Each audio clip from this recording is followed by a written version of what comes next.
The Washington Nationals have named Mackenzie Gore their starting pitcher for the Grapefruit League opener. Also, guys, did they just tip us on what they're thinking for opening day as far as starting pitching goes? Well, I'm going to answer that right after this. You are Locked On Nationals, your daily Washington Nationals podcast, part of the Locked On Podcast Network, your team every day.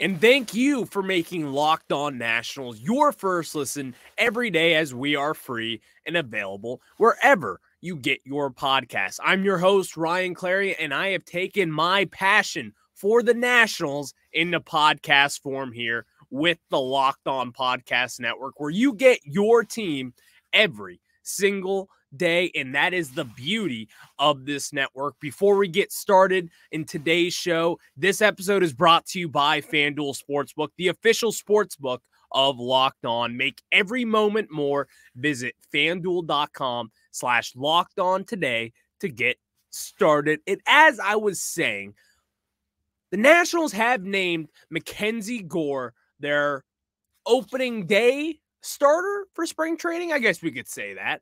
But then again, opening day is still what? A month or so away from now? We got time to talk about opening day starters. But here's what I believe, and here's the question that I posed to the listeners out there. Did the Nationals just tip their hand on what they want to do as far as starting opening day off and who will be the opening day starting pitcher for the Washington Nationals? Well, I'm here to answer that. I think the Washington Nationals just tipped their hand on what they want to do as far as starting pitching goes. And this is simple to me. It's not just the fact that Mackenzie Gore has been named the opening day starter for spring training in the Grapefruit League. It's not just about that. It really isn't.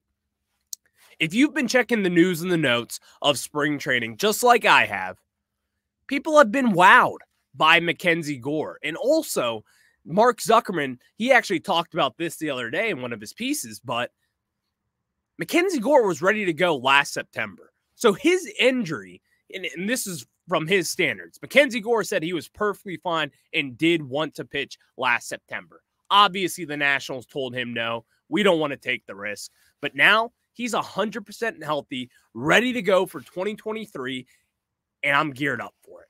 I am fired up for it. I have been banging this drum since the day I got on this podcast. I love the aspect of what Mackenzie Gore can do out there. And I have said it before, and again, I'm going to say it again.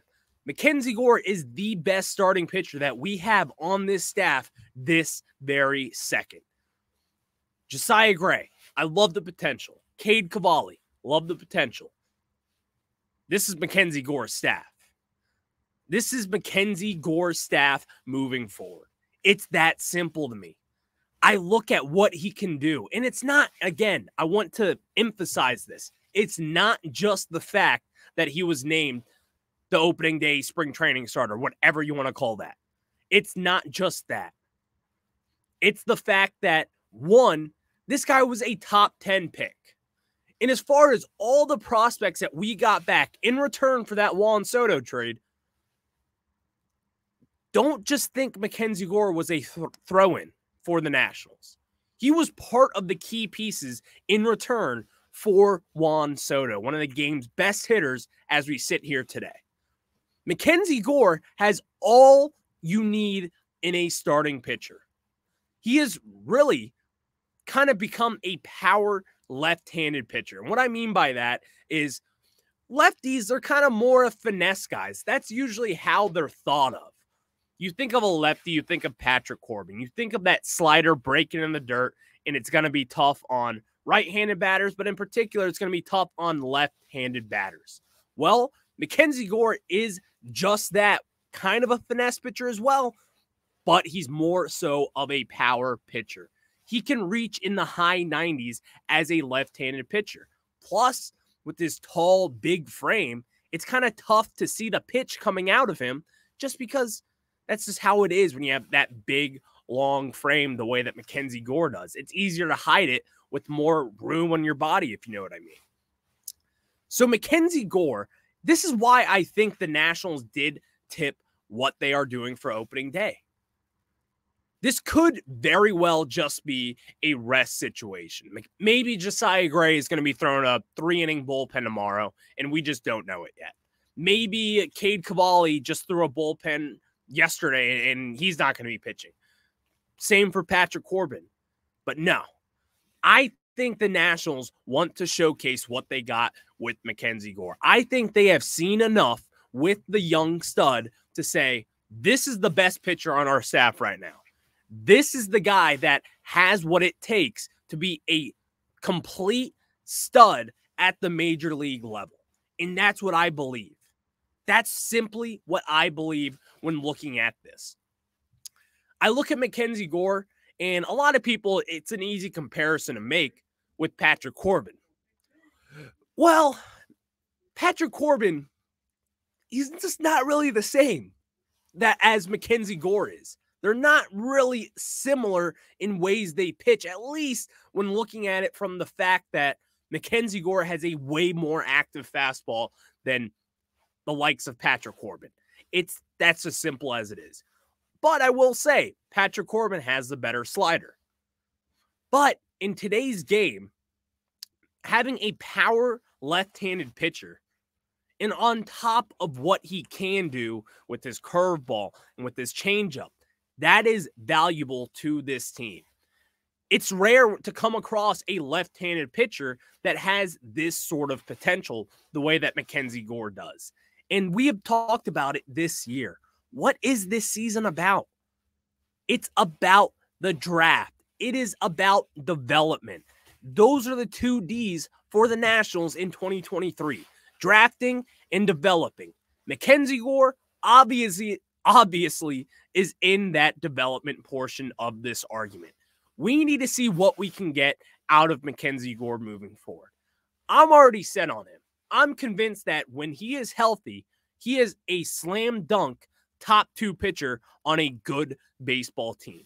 It's going to take some time for him to get there, of course. But also, we saw it this last year with the San Diego Padres. As I've talked about a lot in the offseason, Mackenzie Gore got off to a hot start with the San Diego Padres in his first major league season. And here are the stats for you. In 48 innings pitched and only 8 starts through his major league career, this is what the numbers dictated Mackenzie Gore. 48 innings pitched, again, 57 strikeouts, a 1.5 ERA, a 2.2 fielding independent pitching, a 200 batting average against, a 279 on-base percentage, a 241 slugging percentage that was good for a 520 on-base plus slugging. And if you're not keeping up with me, those numbers indicate a terrible major league hitter. And that's what Mackenzie Gore can force. Back in around that June area, he did kind of tweak his elbow a little bit, battled through it. You heard about some of the limitations that he had coming from the Padres when it came to that arm injury, but no. This is now. He is healthy. And when you see Mackenzie Gore healthy, this is the kind of performance that you're going to get from him. And honestly, he was on his way to a National League Rookie of the Year, in my opinion, if it wasn't for this injury. Now, I'm talking a lot about this injury, this elbow issue that he had. I haven't heard too much concerning thoughts about this within the organization. I have heard that he is healthy, ready to go at 100%, and they are showing the faith that they have put in him by starting him for this first spring training matchup. And here's what you're going to have to watch for as far as Mackenzie Gore. He's not going to be touching 98, I think, at this point. I think he'll probably be sitting around 94 to 95 miles per hour. But when you get Mackenzie Gore, this is someone who can flash up to 97 and 98 at times when that fastball is really fast, for example. But even looking further at that, his changeup is a solid weapon in his arsenal that I even think he underrates himself. This is just me. If you don't know, I am the producer of the Grant and Danny Show over on 106.7 The Fan. We had Mackenzie Gore on the day that he was traded to the Washington Nationals, and our host, Danny Rouillet, actually gave him a big compliment, being like, hey, your changeup's probably your second best pitch besides your fastball. What do you think about that? And Mackenzie was like, honestly, I think it's my worst pitch. Well, Mackenzie, I'm here to tell you, Davey Martinez doesn't agree with that either. Davey Martinez himself has said that he has seen the changeup from Mackenzie Gore, and that is an effective pitch to use in the major leagues. He's got the stuff, man. He's got it all. So I do think the Nationals have tipped their hand on what they want to do, and it's not crazy. It makes a lot of sense for why they want to do this deal. Josiah Gray, I love him. I like the potential that he shows. He's not an opening day starter at this point. Patrick Corbin, I'm sorry, we just can't do it again. We can't. Let's see the new guy. Let's see Mackenzie Gore. This is what the fans want to see. And on the first day of spring training, we want to see the guy that we weren't able to see last year. The other part of that trade package that was going to be an immediate effect on the major league roster, and that's Mackenzie Gore. We want to see it, and we want to see it now. And Davey Martinez and the Nationals are going to give that to us on day one of spring training. But, hey, I'm fired up. We're only about a day and a half out from the Nationals' first spring training game, and I can't wait. But now, we got to get into some spring training takeaways so far. And this is just as a whole. I have 3 takeaways that I have seen from just talking with people who are down at West Palm Beach, from seeing stuff on Twitter, on blogs, whatever it may be. I have 3 big takeaways as far as this national spring training goes. I'm going to get to you guys after this. But before, I got to tell you guys about my friends over at Built Bar. Are you looking for a delicious treat but don't want all the fat and calories? Then you got to try a Built Bar. What makes Built Bar so good? Well, for starters, they're all covered in 100% real chocolate. That's right, real chocolate. And they come in unbelievable flavors like churro, peanut butter brownie, and coconut almond. I'm not sure how Built does it, but these bars taste like a candy bar while maintaining amazing macros. And what's even better is that they are healthy. Only 130 calories and 4 grams of sugar with a whopping 17 grams of protein. That's right, 17 grams of protein. And now you don't need to wait around to get a box. For years, we've talked about going to Built Bars at Built.com, but now you can get them at your local Walmart or even a Sam's Club. That's right. Head to your nearest Sam's Club, run in, grab a 13-bar box with our hit flavors, brownie batter and churro. Also, head to Walmart today and you can walk to the pharmacy section and grab yourself a box of Built Bars. Pick up the 4 box of cookies and cream, double chocolate, or coconut puffs. Guys, it's that easy. And also, you can thank me later.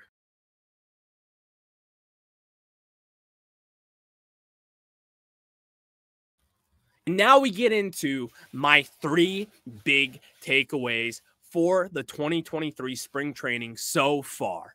Obviously, we're still, a week and a half into spring training.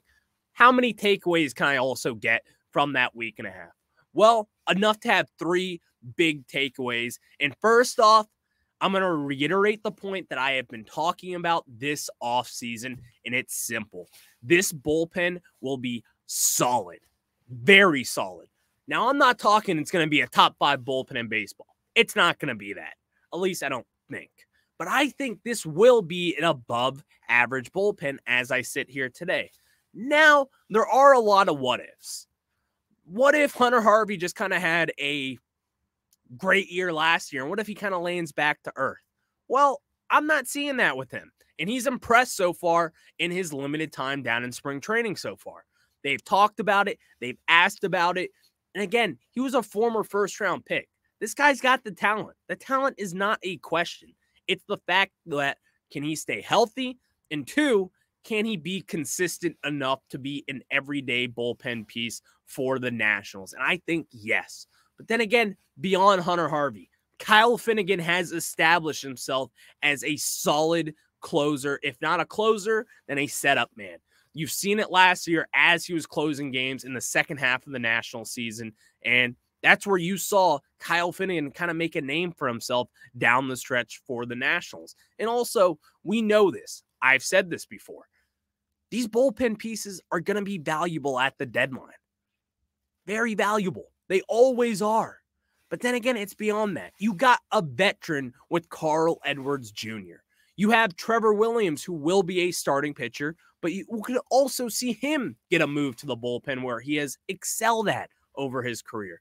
You got guys like Evan Lee today. Davey Martinez yesterday announced that Evan Lee will be in the bullpen. And from what I saw last year, this is a left-handed pitcher that has a lot of movement coming down with a slider. He's got a solid fastball.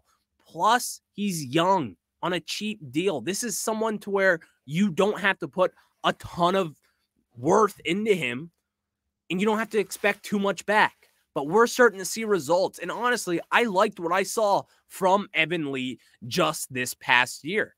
I liked the potential that he showed with the Nationals. Then also, you got Victor Arano. You got Paolo Espino. You got guys who can hold down the fort. Plenty of more guys to be discussed about as well, but I only have so much time to talk about the Nationals bullpen because I've talked about them just so much this offseason when we got to be positive at times. Right, guys? Come on.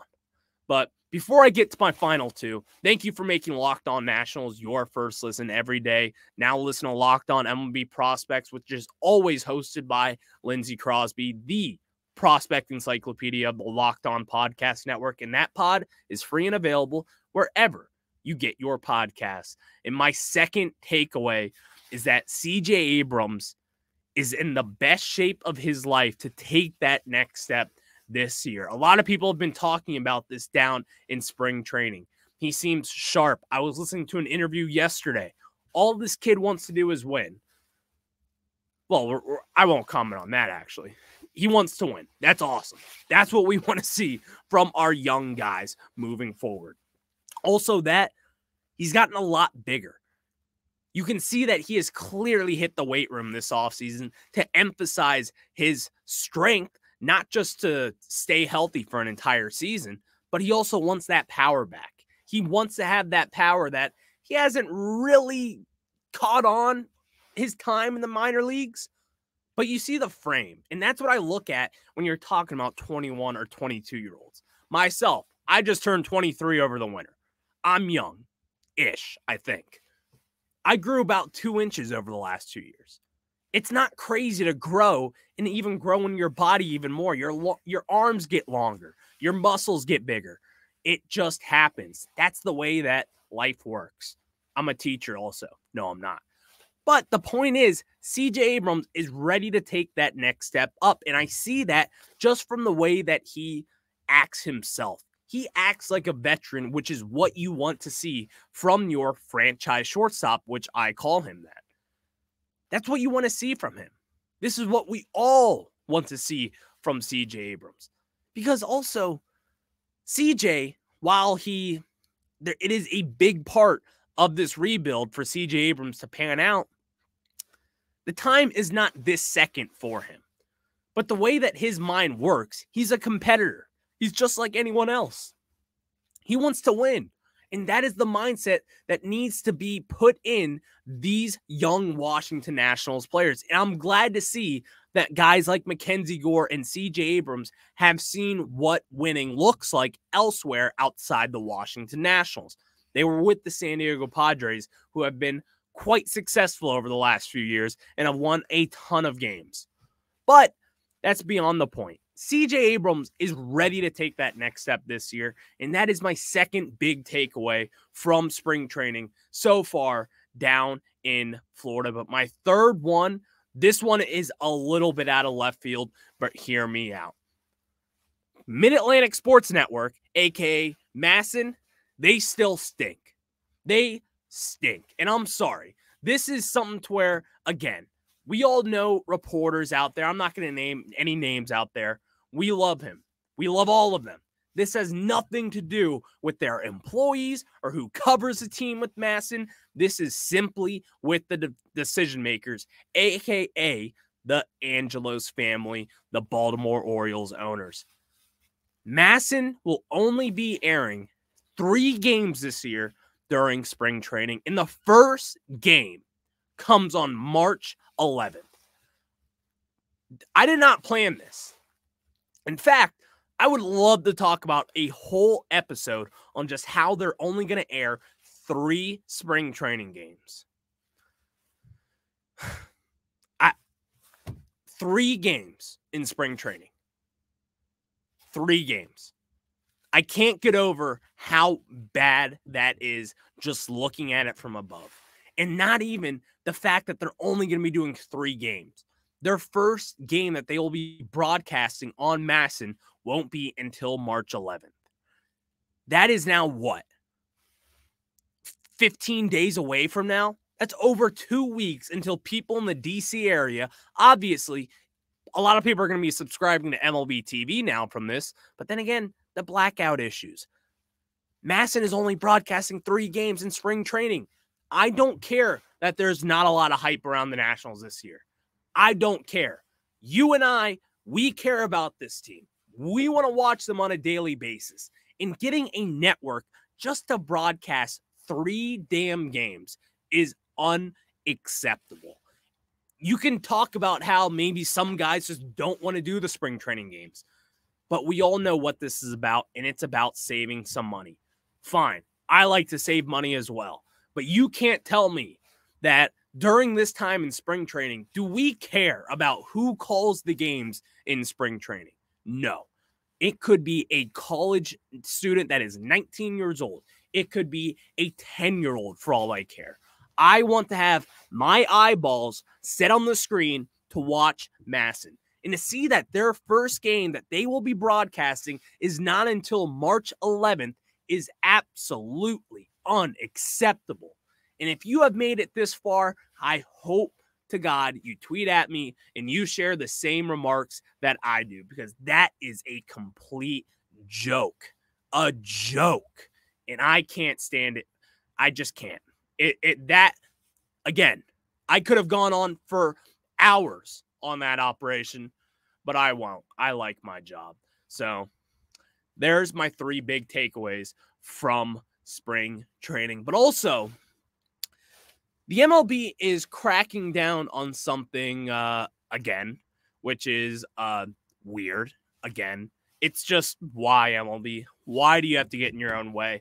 I'll answer that. But before the midway point of the NBA season is here, and now is the perfect time to download FanDuel, America's #1 sportsbook, because new customers get a no-sweat first bet up to $1,000. That's bonus bets back if your first bet doesn't win. Just download the FanDuel Sportsbook app. It's safe, secure, and super easy to use. Then you can bet on everything from the money line to point scores and threes drained. Guess what, guys? The Wizards are back tonight, and you know what that means. We bet against the Wizards because it is potentially, maybe, a big winner.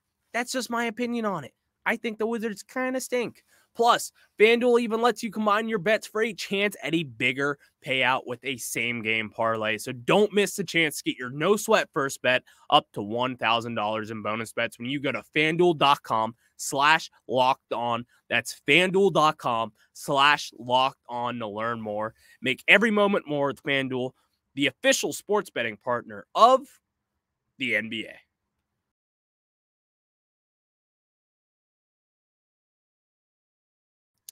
And so I read this last night. This broke from Jason Stark with The Athletic, and here is what it is.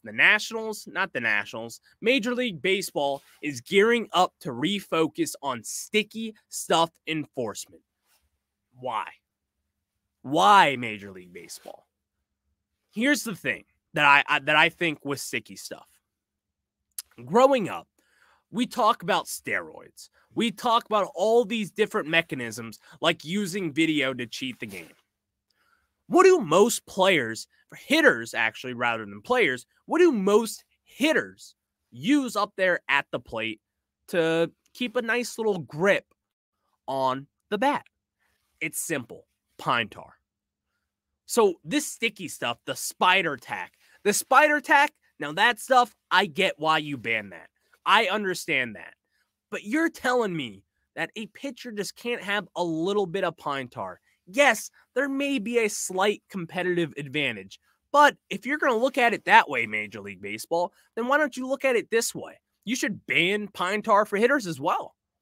And if you're here to tell me that there's no competitive advantage with that, well, what happens on a 100-degree day when your hands are sweating through your gloves and you have no traction to your bat? Well, easy fix. You put a little pine tar on there.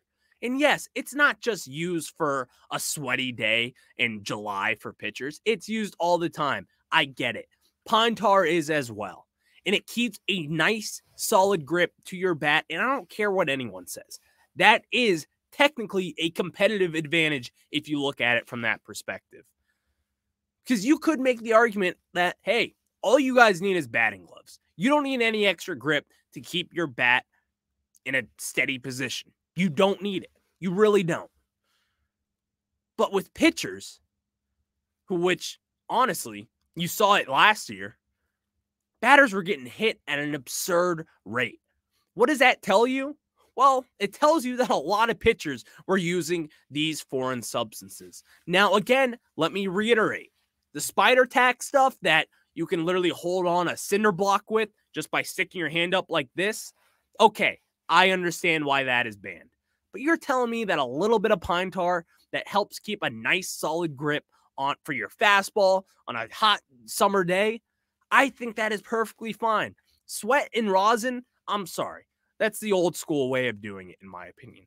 That's the equivalent of being like, hey, kid, you just got a concussion. Rub a little dirt on it. Have a whatever they call it, that you snap that thing, you sniff it, and it makes you back to normal. Is that what they say? That's like the modern day equivalence of that, in my opinion.